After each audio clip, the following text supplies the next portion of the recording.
Lights. Camera. Watch. A Haunting in Venice. Don't watch. Okay, so I'm going to say watch. Why?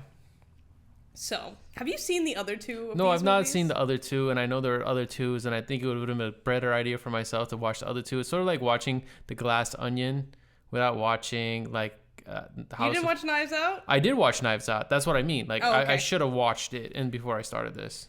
So, out of the three of them, this is the best one. Okay. So that tells you how So bad that's the not... Yeah. So it's not really saying much, because I don't really think this is a great film. Okay. Like, by any means. Uh-huh. But out of the three of them, this is the best one. Do you feel like this is like a poor man's version of like Knives Out? Yes. Eh. So, I remember seeing the first one. It came out in like 2018-ish. Okay. In theaters. And I remember really liking it. Mm-hmm. It was a Murder on the Orient Express, right? Okay. It stars same detective as in all three. Mm-hmm. Poirot, like Kenneth Branagh's character, who's also the director of the film. Oh, is in, he? Yeah. Is Oh, in I didn't know all he's three. okay. Yeah, he's just having fun. He's Okay, doing good his for little him. French accent. He's making his little Agatha And he's not a Christie Frenchman. Okay. knockoffs. Okay. Yeah, He's not a Frenchman. doing his thing. The first one's got like just an insane cast. Who's in it? Johnny Depp is the one who's murdered. Oh, wow. And it has... Let me check. real quick. Wasn't Gal Gadot in that too?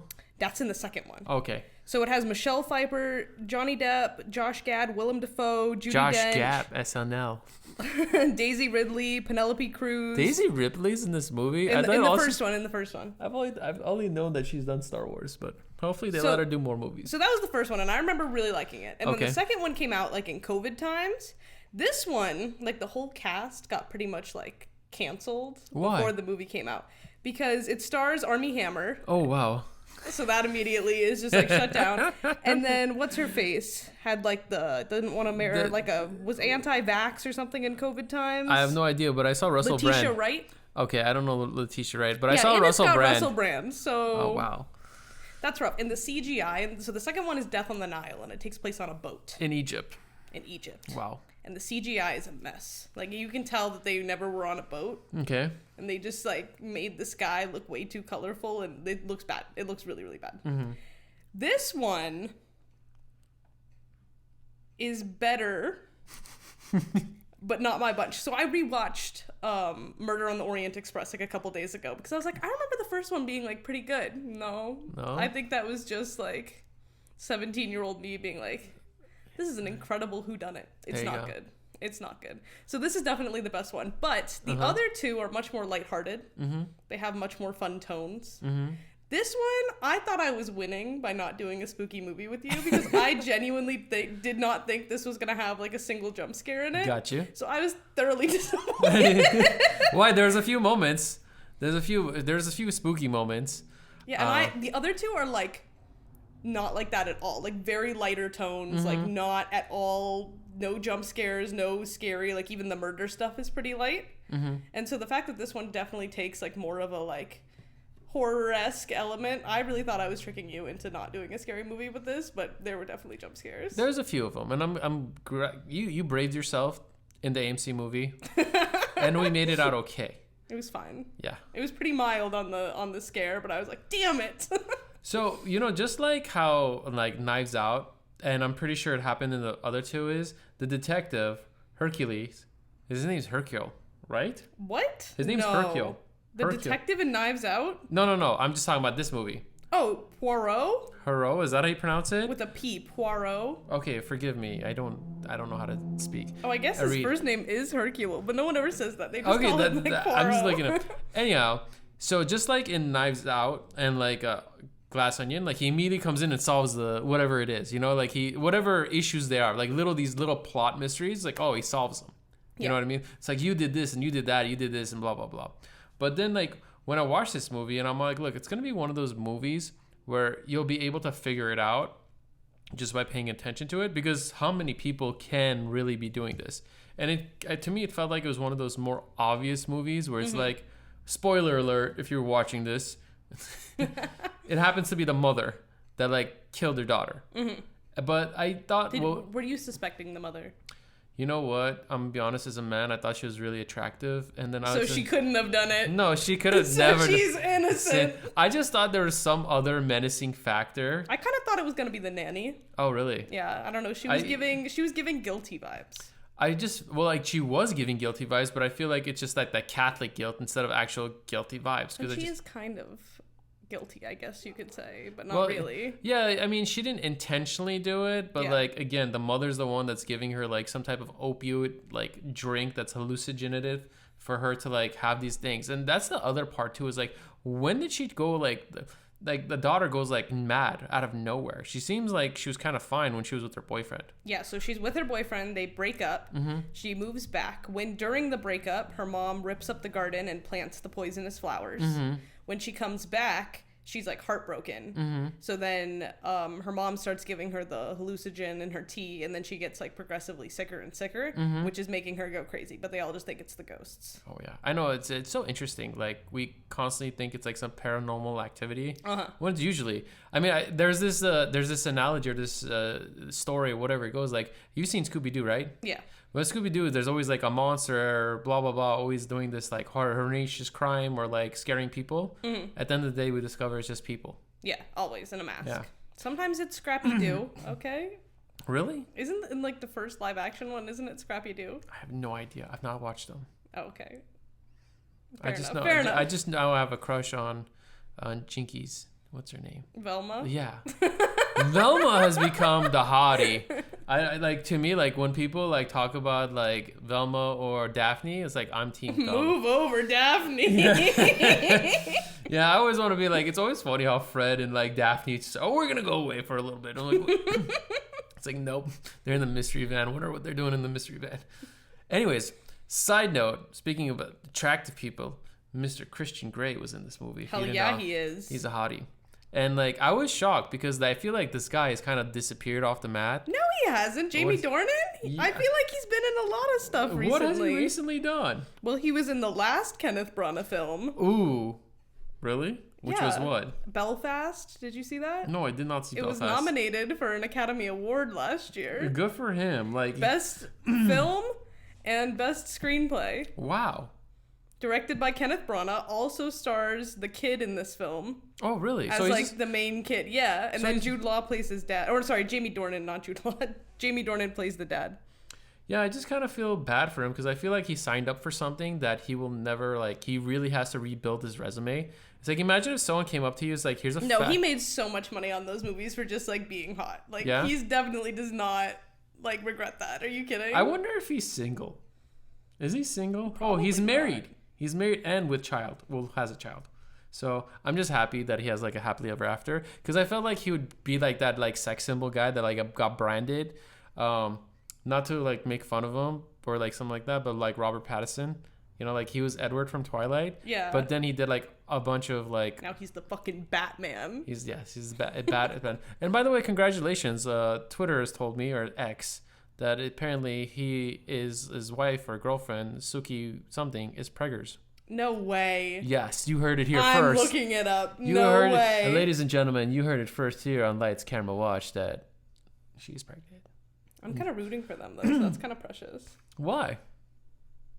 I am too. They're like a cute couple. They are a cute couple. I was just playing devil's advocate, you know, just appears to display pregnancy bump. I don't think she came out and said she was pregnant. It looks like speculation. Yes. She could be pregnant. People on X have talked. It's funny that it's called X now because it's like no matter what, it's called Twitter. Like, I'm never going to call it Meta. It's always Facebook to me. Well, I think it's not called Meta. Meta's like the parent company, just how like Google's Alphabet. Mm-hmm. But X is literally gross because like people just still say like I tweeted, like it is a tweet but on X. Oh, that's funny. So like I'm on X, bro, as they say. That's gross. Anyways, back to the movie. I did think it was, you know how they put it together. Mm-hmm. I just thought it was nice how they put like the story together. Like, it was different, and I'm assuming like this guy, wherever he goes, he's always in a different city, and it's always taking place in the past. And the first one's on a train. Mm-hmm. The second one's on a boat. Mm-hmm. And this one... So, they're all Agatha Christie novels, right? I've never seen them or heard of this person. Oh, okay. That's kind of shocking. Agatha Christie is like a very, very famous author. Okay. And she wrote literally so many books. Like, what would be her most popular book?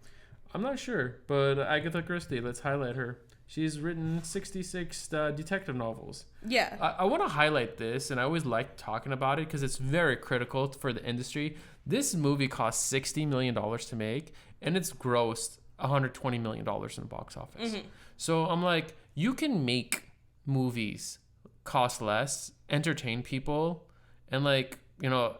Well, that's the thing about these, is like Murder on the Orient Express, for example. Mm-hmm. That's a very popular book. They also made a movie about it in the 70s. Mm-hmm. And then this is like a redo of it, essentially. That, just like it's an Agatha Christie novel, whodunit. Mm-hmm. Like, I was trying to tell my mom what this movie was about the other day, and I was like, oh, I'm going to see a movie tonight. And she's like, oh, what are you seeing? Mm-hmm. And I was like, A Haunting in Venice. She was like, what is that? And I was like, it's an Agatha Christie adaptation. She said, oh, okay. Like, people know that name enough that it's just, like, Kenneth Branagh is just like, give me money to make this Agatha Christie movie. They're like, sure. It's an easy selling point, you know? Yeah. Like, sort of like saying, like, oh, let's make a new movie, and it's like kind of like base it off, like, I don't know, William Soroyan, or what's that other famous American author? The guy, Mark Twain.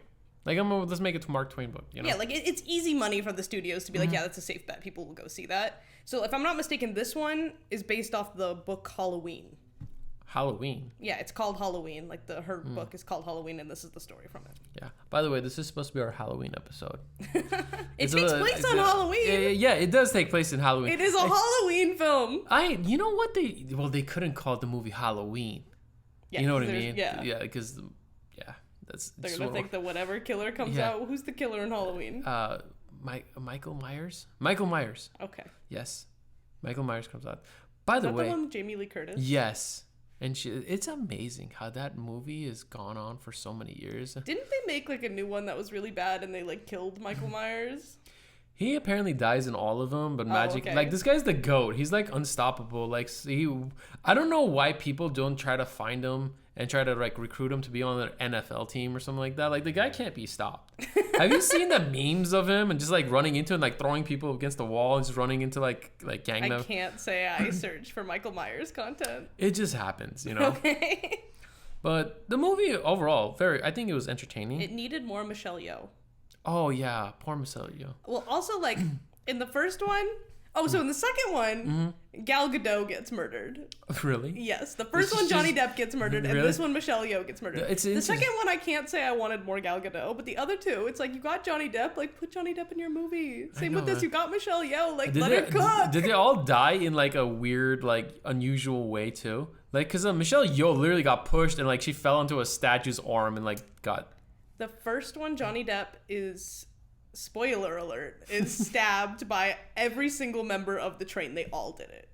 Who is he? Like Mark Antony? Is this like ancient Greece or Rome where he just gets stabbed in the back? They're on a train. Uh-huh. He kidnapped and murdered a baby like before this. Okay. And every single person on the train has a connection to the family of the baby.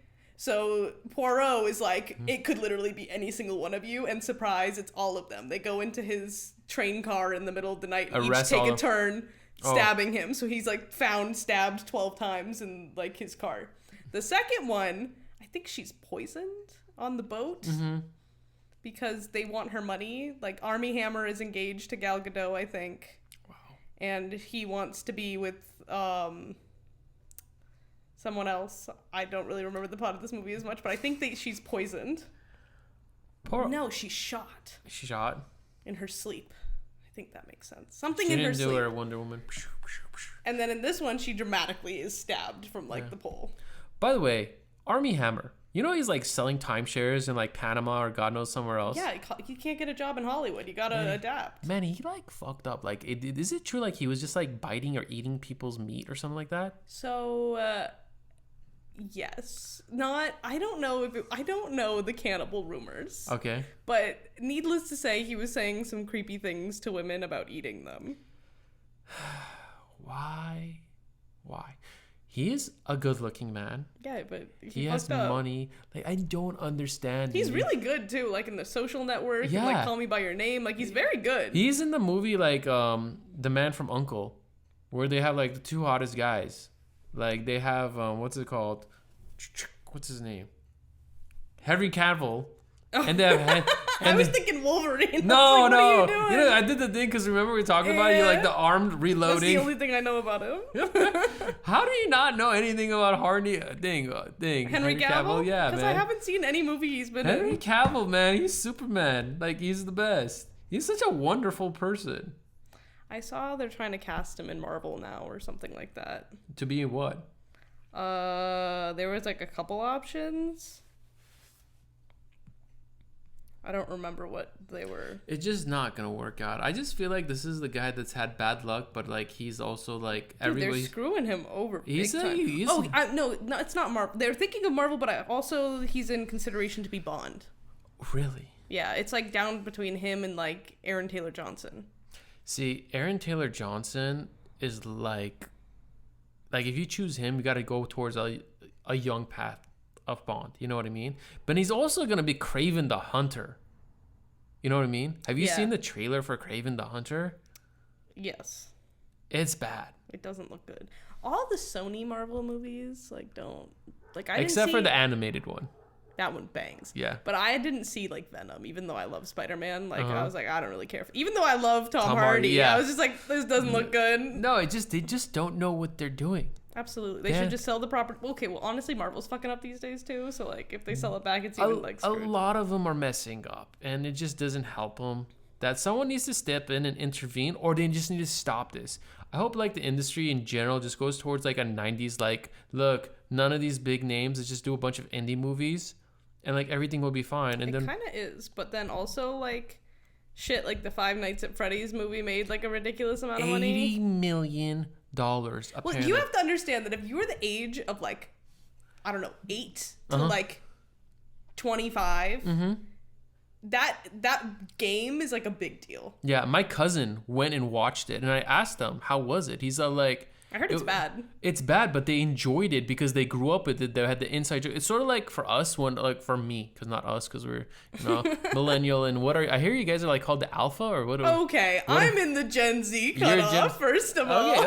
Okay. Anyways, but when we watched we saw Super Mario. We got like it fulfilled all of our stuff. You know what I mean? And like if Nintendo, you're hearing this, like you really need to do Metroid and like Legend of Zelda. The Super Mario movie was bad. It was actually really entertaining, and I think everyone should go watch it. It was fine. No, Yoshi was disrespectful. Anyway, Chris Pratt was bad. Anyway. Really? Sorry, bro. You're going to kill me. You know he's going to be Garfield now? He's going to be Garfield? Yeah. Wow. I don't know what they keep doing with this guy, though. He's doing good things. You know, he married Arnold's daughter. Yeah. He's what's his name in Marvel? He's like Star-Lord. He's doing good. He's like the head of every big franchise. I know. Jurassic Park, you got Mario, you got Marvel. Now Garfield. Not Garfield? Like, he doesn't make anything that involves, like, actual talent. He just makes, like, either, like, give me a muscle on a screen or, like, give me a goofy cartoon voice. Like, he's literally, like, a great, like, I don't know, like, a pitcher man. Like, a thing. Like, when you have, like, the Verizon guy or something like that. Like, he's, like, he's not going to let you down. He's not going to be controversial either. He's a happy-go-lucky white guy. And that wins at the end of the day. Did you watch the movie that he did with Jennifer Lawrence? Yeah, it's bad. You didn't like it? No. You liked it? So this is What is that movie called? Passengers? Yeah, Passengers. So I think if they made that movie and they cut out the part that he woke up first and then like he woke her up. Yeah. I think if he like they both woke up at the same time and then did whatever it was, then it would be a better movie. Then there's no like. I just kind of feel like if they both work up, but like when he wakes up, like what? Well, yeah, because that makes him the bad guy. But that's like where you just want them to like be vibing. That's the only two people alive. Yeah, because that would be kind of cool. Like, what else are you gonna do? It's like two really attractive people. It's like, hey, we got a starship to ourselves. I guess. Let's swim in zero gravity. It's really not good. He's like talks to a bartender robot, I think. Yeah, they got that from like The Shining. Really? Yeah, that scene is basically The Shining in space. Weird, right? Yes. Anyway, back to the movie. I think Tina Fey was miscast. I'm surprised. And I love Tina Fey. I love Tina Fey too. I used to at one point have a big crush on Tina Fey. That's respectable. I used to have a crush on Tina Fey and Tina Fey and Amy Poehler. Yeah, when they did like the weekend like updates, and I'm like, wow, beautiful girls, funny. I saw the clip of them announcing George Clooney's Lifetime Achievement Award the other day, where he's like, George Clooney just married whatever her name is and gives like all the lists of her accomplishments. And tonight, her husband is getting a Lifetime Achievement Award. And it's, like, by far, like, the biggest audience laugh I've ever seen at an award show. It's so good. But, yeah, like, I kind of felt like... And I'm happy that she's... I think... Look, I know you're going to say she was miscast, but I think, like, she did the best that she could. You know? Oh, yeah. Like, I just think, like, her tone isn't the same as everyone else's. Mm-hmm. Yeah, but also I enjoyed her presence being there. Yeah, I kind of felt, like, good to see someone, like, given a chance to try something, because you always associate them with like comedy and stuff like that, and her agent must have like made a big phone call, be like, look, she's gonna do great, she's gonna work really hard. And in some ways she's also the villain in this movie, kinda. Yeah, you know, because she kind of sets all of this up in a way, you know. But Michelle Yeoh, she's the Agatha Christie stand-in. Oh, is she? I think so. I mean, she's the author who makes him famous. And so in these three stories, like in the actual books too, I'm pretty sure Poirot is the detective in all of them, like in the actual novels as well. What would you change about this movie if you could change something about it? So here's my thing. Please. I love a whodunit. Mm-hmm.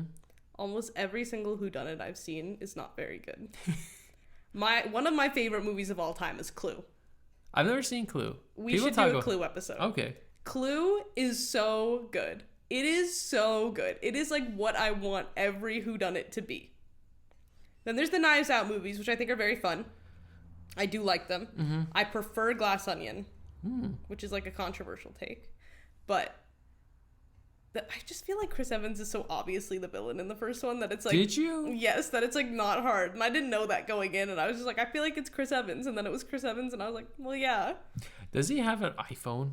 Yes. He does. But isn't that written rule that you can't be the bad guy in a movie if you have an iPhone? He has the iPhone, and so does Ana de Armas. And those are like the two that it's like focused on the whole time too. So it's pretty much between the two of them, like who's doing it. But still, it's like it's pretty much going to be Chris Evans. Glass Onion is great. Did you see it came out last year? It stars Saoirse Ronan. And, oh my God, it's a whodunit. A whodunit. It's also based on an Agatha Christie play. Probably not. Oh my God, how the fuck do you spell Saoirse Ronan? I don't know. Struggling. That's a difficult task itself. If only we had things that we could speak into and they would type it for us. I'm looking up Lady Bird. That's the easiest way to get there. And have we figured it out, ladies and gentlemen? See How They Run. I've not seen that. Okay, so this came out last year.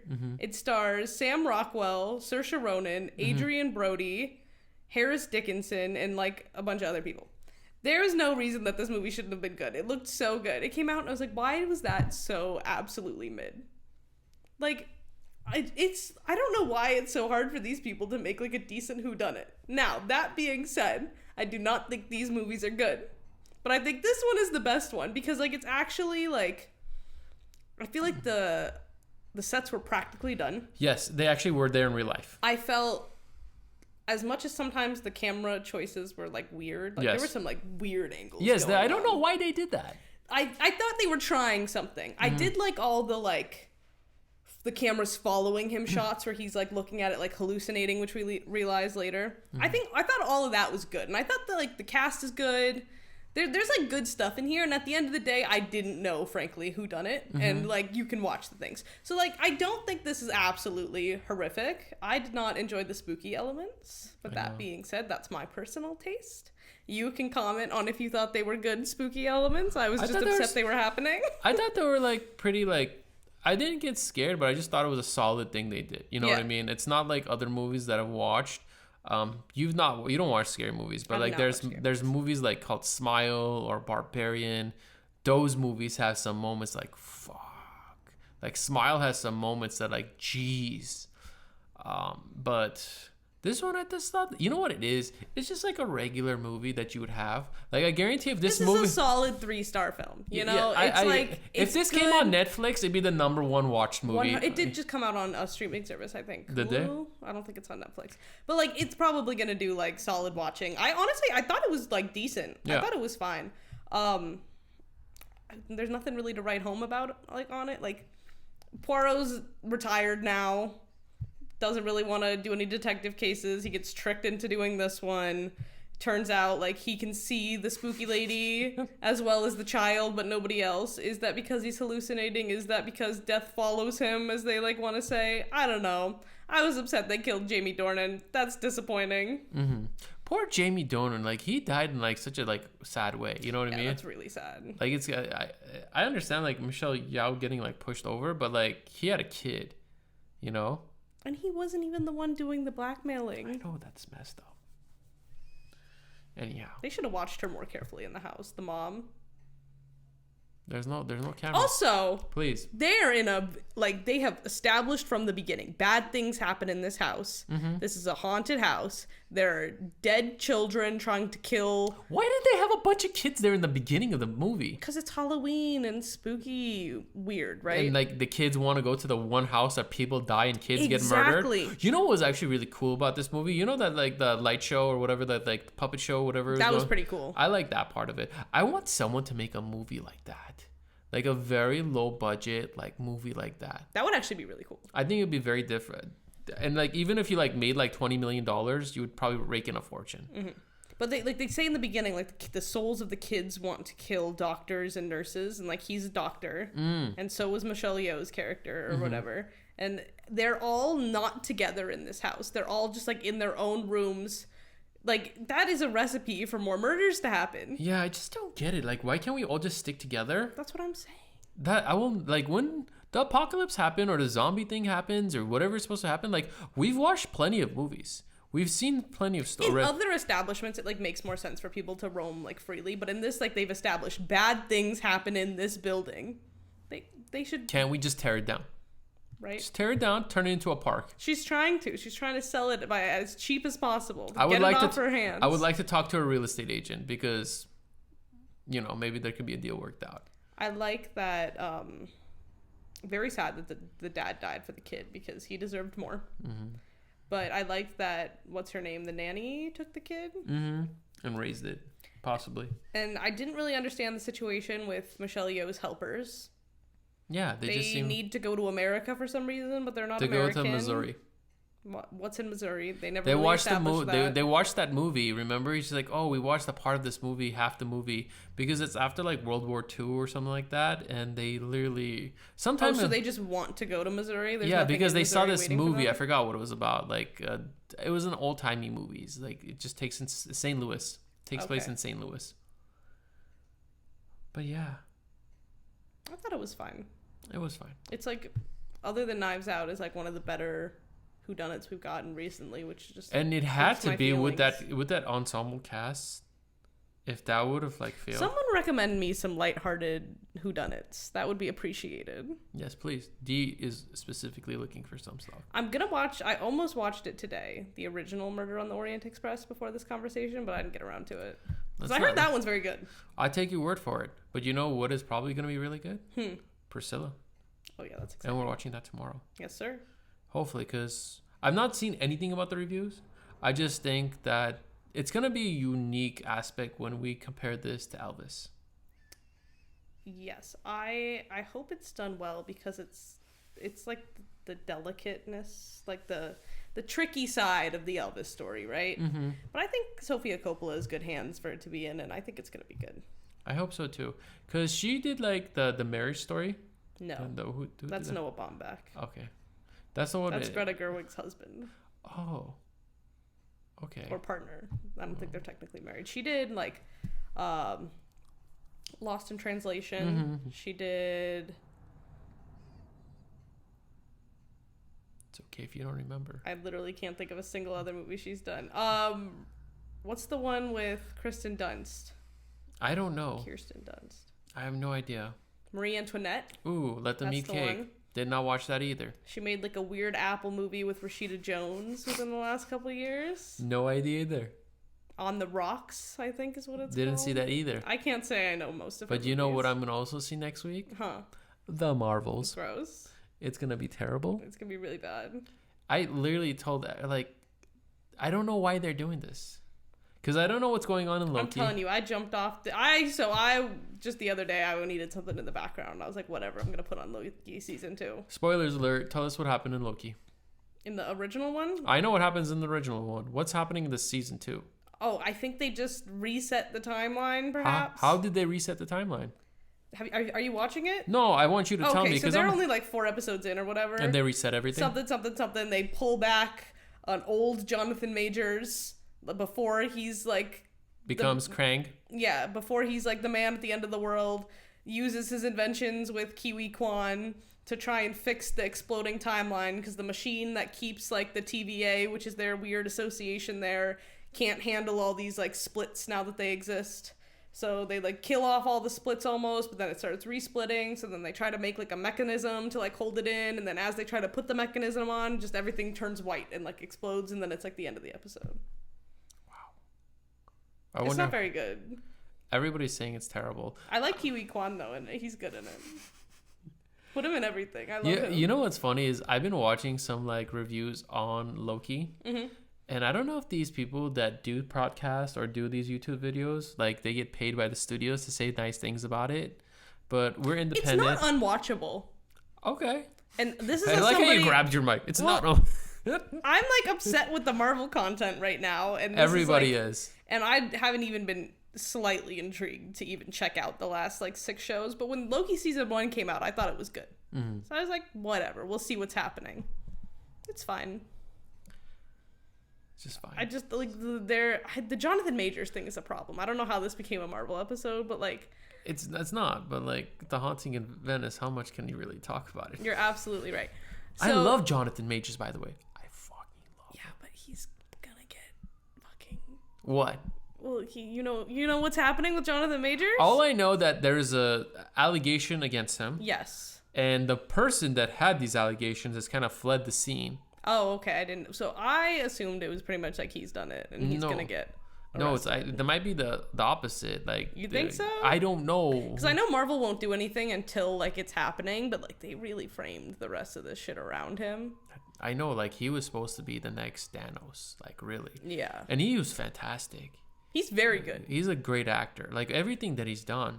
I think he's like basically like suffocate the woman. I don't know the truth. Yeah, I don't either. But it would be terrible. It would suck if that was the case, man. It just sucks.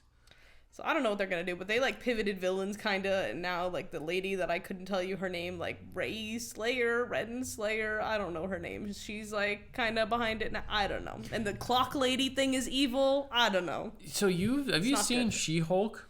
No. So if you watch She-Hulk, there's like the last episode, spoiler, apparently there's like this like chat GPT like doing the programming to write the scripts for all the Marvel stuff. It's kind of supposed to be like a joke on it. You know what I mean? That's fucking stupid. I know, but whatever. And they've broken the timeline and like every fucking thing now. It's all Listen, multiverse. I just want Daredevil to come back. I want the Punisher to get a season 3. I want it to be like when Netflix had some of the Marvel IP. They need to put out one piece of Marvel content a year and make it good. There you go. And they need one person in charge of it all again. Like the fact that everyone's just kind of doing their own thing, it doesn't make any sense and it's bad. That's my take. If they don't fix it soon. But the thing is now they're saying they're going to like recast everyone and like do a like refresh. That's bullshit. There was a talk what the last movie is supposed to be, and it's industry like gossip, whatever it is. They're gonna bring back, and it's supposed to be Secret Wars. Secret Wars is gonna be like everybody that ever did like a Marvel movie. Yeah. Is gonna come back and play their character. Like Nicolas Cage is gonna be Ghost Rider. They're gonna bring back Nick Cage. See, that would be cool, and like I know.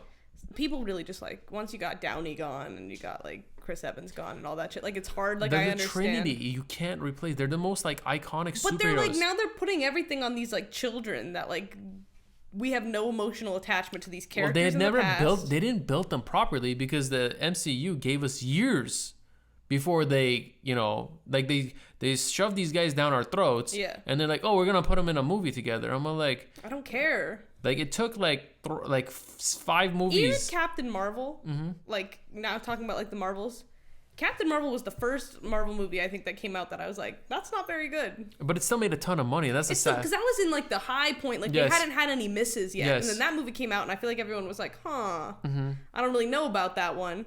All good until Infinity War, End War, No Way Home peaked. And then it just like fell off the mountain. Yeah. That's just chaos. I don't know. I don't know what they're going to do about that. The Marvels is going to be bad. I know you're going to make me see it. We will watch it. I mean, I'm going to watch it. I already bought tickets a while ago. Yeah, I'll see it. Anyhow. Priscilla. Tomorrow night. Good night, ladies and gentlemen.